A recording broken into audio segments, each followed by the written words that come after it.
Hey guys, Jim from Import Image Racing and welcome back to the channel. On this week's video, we're going to be taking a deeper dive and installing the new Noble NBS heated and wide angle mirrors for the V8 chassis WRX. We're going to be covering both of the standard mirror plus the wire up for the integrated turn signal. You're not going to want to miss it. A good discussion to kick this whole video off is what are they and why do I want them? Those are two very good questions. Let's start by opening the box. The particular box that I'm opening up is including the integrated turn signals. Now, I actually have the original base style on the car now. If you saw my video prepping for SubiFest, you would see that I just kind of got them on the car and able to get down to the event, saw how I like them, plus check out the quality and fitment and see if I wanted to upgrade to the integrated turn signals. Which is what we're going to do here today, because I think you're going to get the most amount of value if you take a look at how this turn signal is wired up, and then you can make an educated decision on whether you do or you don't want the integrated turn signals. That helps me out already, because now that means I have the original mirrors already off the car, so we can compare them to our new Noble NBS mirrors.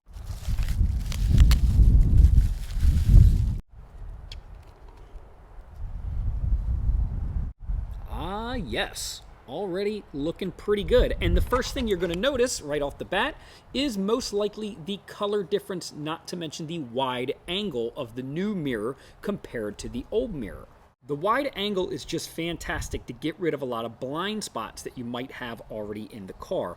Also, with all of these new models that keep coming out with HIDs and LED style headlights, this blue hue that you see here really helps kind of tame all that stuff in your side view mirrors when you drive at night. Just like your factory mirrors, you have your two prongs for the heating element, so all of the defrost will work just like your factory. You only gain, there's nothing to lose.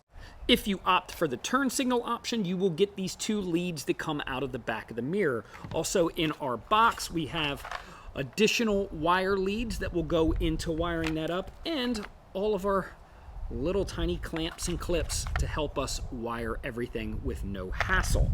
On the other side, if you happen to order the mirrors without the turn signal options, it's just going to come with two mirrors that both have the heating element. That makes installation super simple, which we will cover in just a moment. On the topic of installation, we have the back of our factory mirror to help you get more mentally prepared on how to remove your lens. As you can see, there's two clips on the bottom and two L brackets on the top. You're gonna get yourself a panel popper, get in from underneath, and if you just pop out the back, the top end of the mirror will slide out. To reinstall the mirror, we'll do the exact opposite. While we slide and wedge the top up, we can pretty much just pop the bottom back in onto the clips, and our new mirror will be installed. That's about as simple as it gets if you've opted for the mirror without the integrated turn signal. Since I did opt for the integrated turn signal, and this is an installation video, let's get to the nitty-gritty. First, we're going to remove our lens, and then we can move over to the front of the mirror where we will remove our painted and unpainted mirror covers. And this is definitely going to help with wiring later on in the video. Once inside the car, we're going to have to remove our door card, which is going to allow access to our mounting points for our mirror and also our connector behind the card. We will be removing the entire mirror assembly and taking it over to the bench. Once on the bench, we can take our wiring harness out of the box and we can begin to feed this wiring harness through our mirror. Which reminds me, if you saw any of the VB chassis stuff, you'll notice that there is a huge difference. When we are walking over to the car and having to do our wire up, in the VB, we have to run our wiring harness through the boot into the kick panel. In this car, we don't have to do that. There is a connector right behind the door that we can focus on.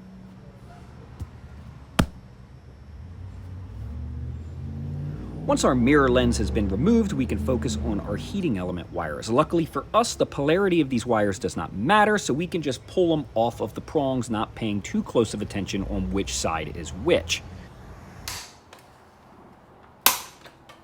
Next, we're going to remove the lower plastic portion of our mirror, and you will see there are just three clips that hold this piece on. Sometimes you can just kind of pull it from the bottom and it'll release. Other times you might have to kind of push from in here since we have our lens off. Starts kind of working that process of these clips releasing, but we got it off no problem. Same thing with the painted top portion of the mirror. There's going to be some clips that go all the way around here. It takes a little bit of pulling, but I know you can do it.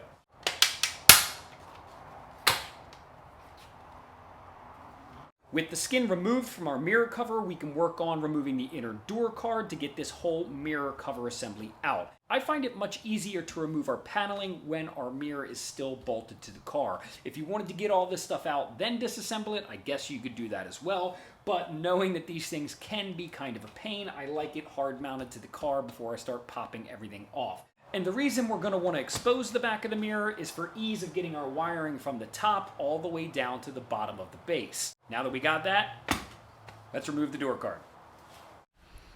From inside our passenger door, there's going to be two small little tabs. You're going to see a black plastic tab inside our handle. Not to mention there's going to be a black tab by our door pull handle here. We're going to need to pop those up, and that's going to access two Phillips head screws that we're going to remove.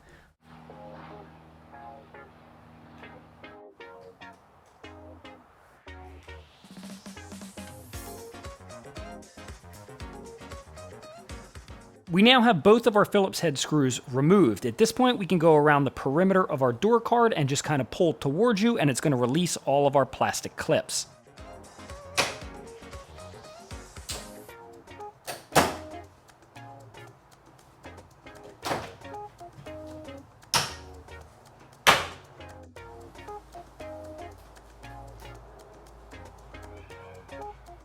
In most cases, you don't have to fully remove the door card. We really just have to gain access to this particular part of the paneling. So there's no real need to disconnect any of the electronics here or the door latch, but we are going to need to pull down this piece of plastic here, and you'll notice that there is like a dum-dum style material back there that kind of helps keep all of the moisture on this side of the door and not into the cabin. You're going to want to make sure most of this stays intact, if not all of it, and then we're going to be looking for this connector right here to disconnect.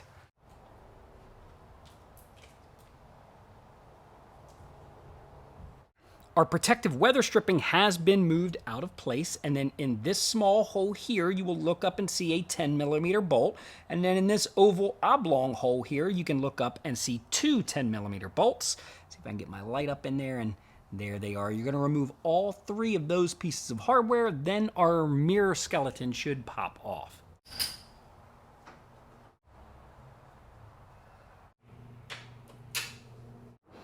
At this point, all of our hardware has been removed, our wiring harness is disconnected and fed up to the mirror, so I should be able to just lift this whole assembly out, and then we can bring it over to the table.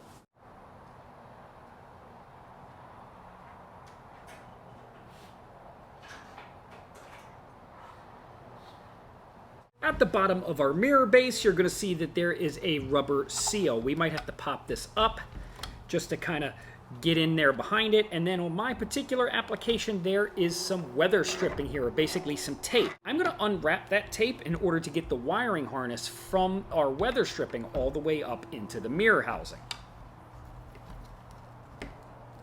Next, we'll grab one of our provided wiring harnesses. Now this part is very important. On the end of the wiring harness, you're going to know that there's two different ends. We have two ends that are actually terminated leads with a male style terminal on there, and then on the other side is just a unterminated set of leads. On the back of our mirror, you'll notice that there is a female terminated lead on both of our mirrors. So we're going to need to make sure that our terminated leads here are actually up inside our mirror housing, and our unterminated leads on the other side are going to be what's fed into the car. At this point, it's in your best interest just to do what you can to fish all of this wiring up inside the mirror harness. Depending on if you have like a metal coat hanger that you can straighten out, or like a welding rod, which I like to use to actually get up in here and tie the harness to it and then pull it up through. But just do your best to try to get up there. Do understand that it's going to take a little bit of patience, so try not to get too frustrated, but you know, it's just all work. Here we go. Well, I found it easier to actually do the unterminated leads and run them from the top to the bottom. I found it much easier to do that than trying to run our terminated leads up through the mirror. It might just take some patience, but I'll tell you what, we got it done and we are moving on. If you want to take a closer look, I have my terminated leads up, and I ran this to the outside of the mirror because that's where our turn signal is going to be, so make sure you have enough lead up inside the mirror to reach all the way across from where it comes up. I would hate for you to put this whole thing back together and realize that you don't have enough wire lead to reach your new mirror. Here's another little tidbit. The twist tie that came off of your wiring harness, you can reuse this to kind of help, keep the wiring harness attached to the factory wiring harness and make it look pretty good and keep it out of the way of like the window rolling up and down in the future. There you go. Keeps everything all nice and tidy. At this point, we can reinstall our mirror back into the car, and then we will get to wiring up our unterminated leads.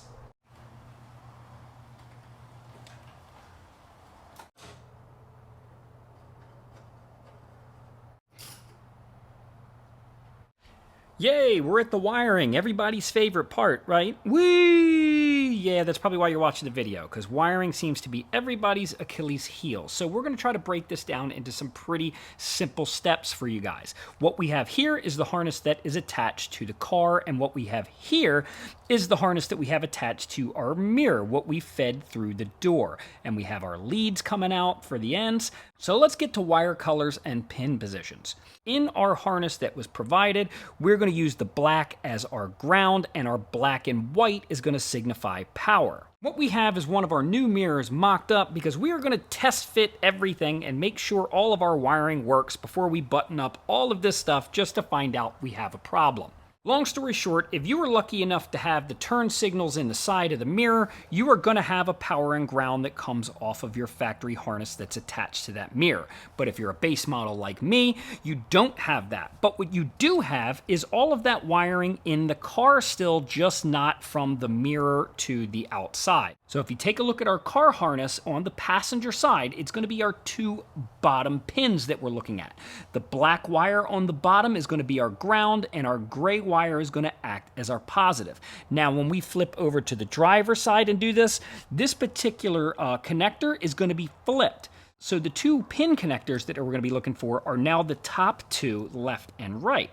Luckily, Noble's provided us with some gator clips, so we'll be able to just kind of cut the excess harness and put our terminal leads on it, and then with the gator clips, bite into our power and ground, and then tuck everything up real nice behind the door.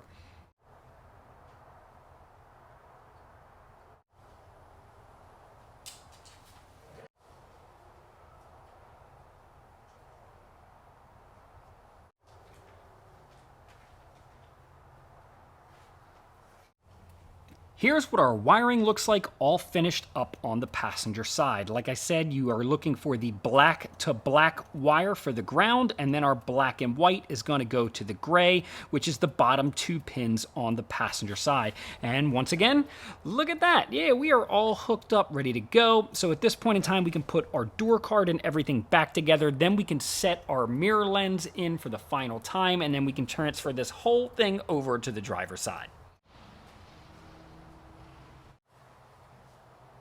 We're ready to install our lens for the final time. Once again, we have our black and white wire for our power for our turn. We have our black wire, which will go in conjunction with the black wire from our harness. And then once we hook those two up, we can just put our heating element wires back on in no particular order. So we're going to do that right now. Black and white to black and white. Then black to black. Finally, we can hook up our heating element wires. Like I mentioned before, the way this mirror goes in is there is an L-shaped bracket up top that we will hook in. Then we can just snap it into the bottom. Finally, we can put all of our mirror skin back on. And then for one last test, we're just going to check again. And if that checks out real good, we're going to move over to the other side. Once again, I'm going to kind of touch on the wiring once I get there, but all of the same steps for the passenger side, we can just repeat for the driver's side.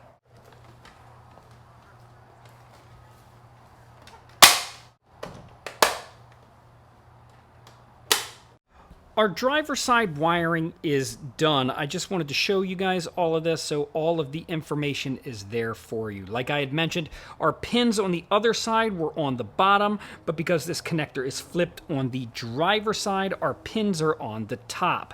So our black wire is still going to our black wire, but our black and white power is now going to this white wire with red tracer. Other than that, our installation is absolutely identical to the other side, so there's not really much more to go over except for to put everything back together, make sure that our motors work on both sides, plus our turn signals, and then we can have all the fun we want with our wide-angle blue mirrors.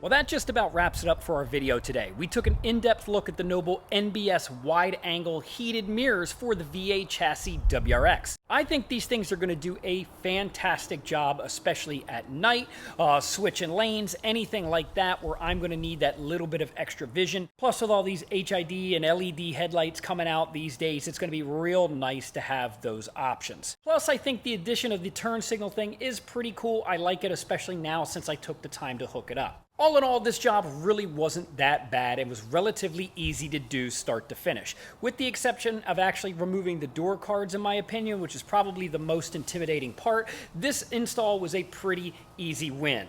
I would definitely recommend this install for an easy novice or into an intermediate style if you plan to hook up the lights. But all in all, really wasn't that bad. I would just make sure you have a pick, have a magnet, a 10mm socket, and then, a plastic panel popper is going to help you from scratching or scraping anything up. Anyway, it's time to hit the streets with this bad boy, so for thousands of parts just like this and all the other cool things, be sure to hit up importimageracing.com for all of the best deals on the web and in the world, and we'll catch you on the next one.